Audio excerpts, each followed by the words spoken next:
ભરૂચમાં અંધારપટ છવાઈ ગયો હતો।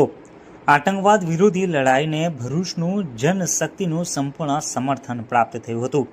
યુદ્ધ જેવી પરિસ્થિતિઓમાં કટોકટીની તૈયારી ચકાસવા માટે નાગરિક સંરક્ષણ અને સ્થાનિક વહીવટી તંત્ર દ્વારા હાથ ધરવામાં આવેલા બ્લેકઆઉટ મોક ડ્રીલને કારણે ભરૂચ શહેર સાથે જિલ્લામાં 30 મિનિટ સુધી અંધારામાં છવાઈ ગયું હતું।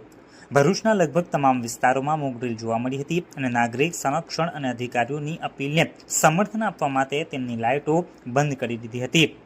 દેશ સામે જ્યારે જોખમ ઊભું થાય ત્યારે ભરૂચ જિલ્લો પણ ખભે ખભો મિલાવી તૈયાર છે તેનો પરિચય આ અંધારપટ દ્વારા આપ્યો હતો। બ્લેકઆઉટ પહેલા ભરૂચ જિલ્લાના ફાયર વિભાગ, નગરપાલિકા સહિત ગ્રામ લેવલે તલાટી સહિત વિવિધ વિભાગોએ વિવિધ વિસ્તારમાં જઈને નાગરિકોને બ્લેકઆઉટ વિશે સમજણ આપી હતી તેમજ બ્લેકઆઉટ દરમિયાન શું કરવું અને શું ન કરવું જોઈએ એ વિશે તેમજ સરકારની સૂચનાનું પાલન કરવા જેવી બાબતોથી માહિતગાર કરવામાં આવ્યા હતા।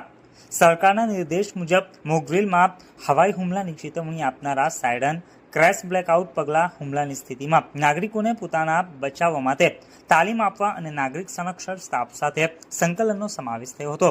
સાંજે 7:30 વાગ્યે સમગ્ર ભરૂચ જિલ્લામાં બ્લેકઆઉટ મોક ડ્રીલ યોજાઈ હતી, જેમાં રહેવાસીઓએ માર્ગદર્શિકાને ટેકો આપતા 30 મિનિટ માટે પોતાની લાઇટો બંધ કરીને અને પોતાના ઘરોમાં રહીને ટેકો આપ્યો હતો।